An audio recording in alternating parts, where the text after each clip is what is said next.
Kung isa man lang sa aking anak ay nakapagtapos ng batas, law, at pumasa sa bar, maaari siguro pwede kong patakbuhin presidente.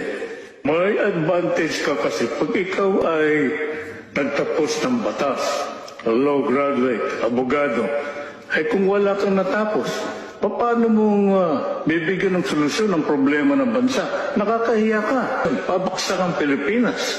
Kung ang isang tao ay ayaw makipagdebate sa kampanya, ibig sabihin, wala siyang plataforma. Wala siyang alam kung paano maging presidente ng bansa.